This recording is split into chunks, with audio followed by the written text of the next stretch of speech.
ശ്രീ രാഹുൽ ഈശ്വർ, നോക്കൂ, ഇപ്പോൾ ഈ കോടതി ഉത്തരവ് താങ്കളുടെ കയ്യിലുണ്ട്. താങ്കൾ ഈ ഉത്തരവ് വായിച്ചിട്ടുള്ള ആളാണ്. ഉത്തരവിൽ വളരെ കൃത്യമായി കോടതി നിരീക്ഷിക്കുന്ന ചില കാര്യങ്ങളുണ്ട്. ഈ പരാതി സീരിയസ് ആയിട്ടുള്ള, വളരെ സീരിയസ് നേച്ചറിലുള്ള പരാതിയാണ്. കോടതിയുടെ വിവേചനാധികാരം ഉപയോഗിച്ച് ജാമ്യം കൊടുക്കാൻ സാധ്യമാവുന്ന പരാതിയല്ല ഇത്.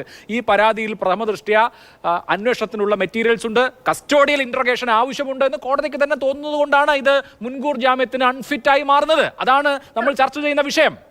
സംശയമില്ല. അഭിലാഷ്, ഒരു കാര്യം കൂടെ അഭിലാഷ് ജനങ്ങൾക്ക് വേണ്ടി ക്ലാരിഫൈ ചെയ്യണം. ഈ വിധിന്യായ പ്രകാരം ദിലീപിന്റെ അഭിഭാഷകൻ ഉന്നയിച്ച വാദഗതി മസ്കറ്റ് ഹോട്ടലിൽ വെച്ച് ഈ നടിയെ കണ്ടു എന്നാണോ? സിദ്ദിഖിന്റെ അഭിഭാഷകൻ ഉന്നയിച്ച വാദഗതി ഈ നടിയെ കണ്ടു. രാഹുൽ ഈശ്വർ, ഈ ആരോപണങ്ങളൊക്കെ സിദ്ദിഖിന്റെ അഭിഭാഷകൻ അഡ്വക്കേറ്റ് ബി രാമൻപിള്ളയുടെ നേതൃത്വത്തിലുള്ള സിദ്ദിഖിന്റെ അഭിഭാഷക സംഘം നിഷേധിക്കുകയാണ് ചെയ്തത്. അഡ്വക്കേറ്റ് മിനി പറഞ്ഞത് ഡിജിപിക്ക് കൊടുക്കപ്പെട്ട ഒരു പരാതിയുടെ വിവരങ്ങളാണ്.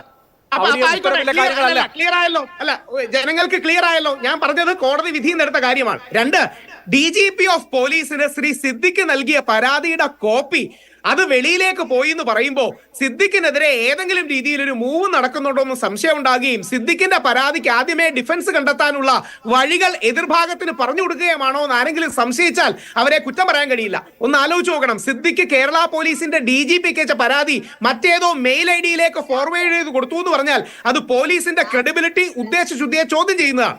3, ഇവിടെ സിദ്ദിഖിന്റെ വാദഗതി എന്താണ്? അദ്ദേഹം സുപ്രീം കോടതിയിലേക്ക് പോകുന്നുണ്ട്. സുപ്രീം കോടതി അദ്ദേഹത്തിന് മുൻകൂർ ജാമ്യം ഒരുപക്ഷെ അല്ലെങ്കിൽ ഇനിയും ജാമ്യം നൽകുമായിരിക്കാം, ഇല്ലായിരിക്കാം. നാളെ മുൻകൂർ ജാമ്യം ലഭിച്ചാൽ നിങ്ങൾ ആരും അദ്ദേഹത്തിന് ഇതേപോലെ ചർച്ച ചെയ്യില്ലല്ലോ. അതായത് സിദ്ദിഖിന് ഏതെങ്കിലും രീതിയിൽ അനുകൂലമല്ലാത്തൊരു കാര്യം വന്നാൽ സിദ്ദിഖ് മോശക്കാരനാണ് എന്ന് ധ്വനിപ്പിക്കുന്ന രീതിയിൽ നമ്മുടെ മീഡിയക്കാർ ചർച്ച ചെയ്യുകയും ആർക്കെങ്കിലും ജാമ്യം കിട്ടിയാൽ അത് വാർത്ത പോലും കൊടുക്കാത്ത അവസ്ഥയിലേക്ക് എത്തുന്ന പരിതാപകരമായ ഡബിൾ സ്റ്റാൻഡേർഡ്സ് ആണ് നമ്മൾ കാണുന്നത്. അതുകൊണ്ട് ഇത്തരം കാര്യങ്ങൾ മറക്കരുത്. ഈ ബിൽക്കിസ് ബാനുവിനൊക്കെ ഈ വിധിയിൽ കോട്ട് ചെയ്തിട്ടുണ്ട്. ബിൽക്കിസ് ബാനുവിന്റെ ഒക്കെ കോണ്ടെക്സ്റ്റ് എത്രമാത്രം വേദനാജനകവും അവരുടെ കുട്ടി മരിച്ചു തുടങ്ങിയ ഒരുപാട് കാര്യങ്ങളുണ്ട്. ഒറ്റ കാര്യം മാത്രം പറയാം. ഈ പരാതിക്കാരിയുടെ മൊഴിയിൽ വൈരുദ്ധ്യമുണ്ട്. 2019 ഫേസ്ബുക്കിൽ എഴുതിയതല്ല, പിന്നീട് 2020 എഴുതിയത്. 2020 എഴുതിയതല്ല മീഡിയയോട് പറഞ്ഞതല്ല പോലീസിന് പരാതിയായി കൊടുത്തത്. വെർബൽ അബ്യൂസ് നേരിട്ടു എന്നാണ് പറഞ്ഞത്. വാക്കുകൾ കൊണ്ട് അബ്യൂസ്. നില തിയേറ്ററിൽ വെച്ച് സിദ്ദിഖ് വെർബലി ഈ കുട്ടിയെ സെക്ഷുവൽ ഫേവേഴ്സിന് വേണ്ടി പ്രപ്പോസ് ചെയ്തു, അല്ലെങ്കിൽ പ്രപ്പോസിഷൻ ചെയ്തു എന്ന് പറഞ്ഞു. അതിനുശേഷം അങ്ങനെ ഒരാൾ മസ്കറ്റ് ഹോട്ടലിൽ ഈ സിദ്ദിഖിനെ കാണാൻ പോകുമോ? ഈ കുട്ടിയുടെ അച്ഛനും അമ്മയും സുഹൃത്തും കൂടെ മസ്കറ്റ് ഹോട്ടലിൽ കൊണ്ടുവിട്ടു എന്ന് പറഞ്ഞു. അവരെവിടെ പോയി? ഈ സോക്കോൾഡ് റേപ്പ് നടന്ന സമയം.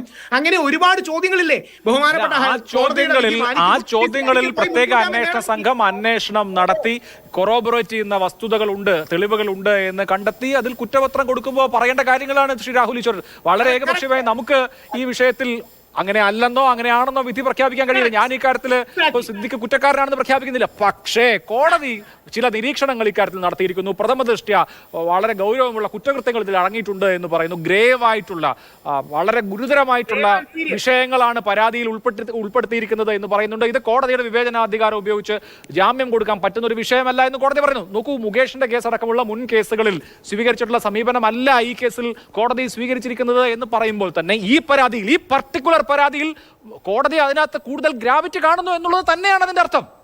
അല്ല, അതിന് തർക്കമില്ലല്ലോ. കാര്യം കോടതി വിധിയിൽ എക്സ്പ്ലിസിറ്റ്ലി എഴുതി വെച്ചിരിക്കുകയാണ് ഇത് ഗ്രേവ് അലിഗേഷൻസ് ആണ്. പക്ഷേ ഇത് അലിഗേഷൻ സ്റ്റേജ് ആണ്.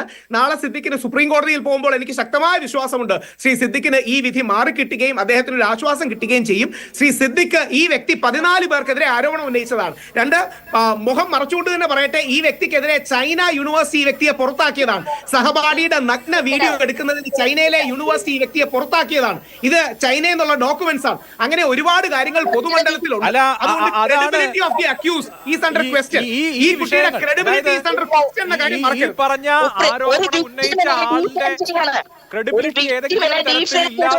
വിധത്തിലുള്ള കാര്യങ്ങൾ ഉണ്ടാവരുത് എന്ന് കോടതി പറയുന്നത് ശരിക്കും ബിൽക്കിസ് ബാനു കേസ് കോട്ട് ചെയ്യുന്നത് തന്നെ ബിൽക്കിസ് ബാനു ഇന്ത്യനോട് ചെയ്യുന്ന തിന്മയാണത്. deserves respect howsoever high or low she may be otherwise considered in society എന്ന് പറഞ്ഞുകൊണ്ടാണ് ബിൽക്കിസ് ബാനുവിനെ പോലൊരു സ്ത്രീയുടെ പേര് ഈ ചർച്ചയെ കൊണ്ടുവരുന്നത് ബിൽക്കിസ് ബാനുവിനെ കുടുംബത്തെ അപമാനിക്കുന്നത് പോലെയാണ്.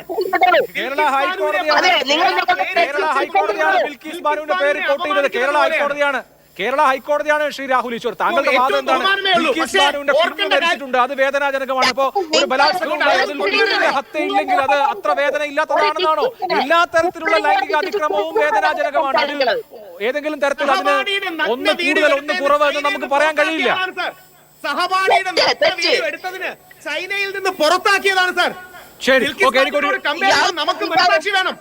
സഹപാഠിയുടെ നഗ്ന വീഡിയോ എടുത്തതിനും അവിടുത്തെ ഇമ്മോറൽ ആക്ടിവിറ്റീസിന് വേണ്ടി ഈ കുട്ടിയെ ചൈനയിൽ നിന്ന് പുറത്താക്കിയതാണ്.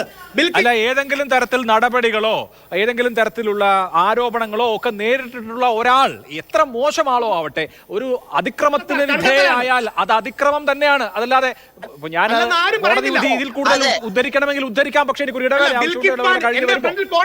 അല്ല, ബിൽക്കിസ് ബാനുവിന്റെ കാര്യം കോടതി കൃത്യമായി പറയുന്നത് ഈ സാഹചര്യത്തിലാണ്. ഒരാൾ സമൂഹത്തിൽ എത്ര വിലമതിക്കുന്നു, അല്ലെങ്കിൽ അവരെ എങ്ങനെ കാണുന്നു, അവർ ഏത് വിഭാഗത്തിൽപ്പെട്ട ആളാണ്, അവർ ഏത് മതവിശ്വാസത്തിൽപ്പെട്ട ആളാണ്, ഏത് ക്രീഡിൽപ്പെട്ട ആളാണ് എന്ന അടിസ്ഥാനത്തിലല്ല, മറിച്ചൊരു സ്ത്രീ ബഹുമാനം അർഹിക്കുന്നു എന്ന് തന്നെയാണ് ബിൽക്കിസ് ബാനു കേസിനെ കോട്ട് ചെയ്തുകൊണ്ട് ഈ ഉത്തരവിൽ കോടതി പറഞ്ഞിരിക്കുന്നത്.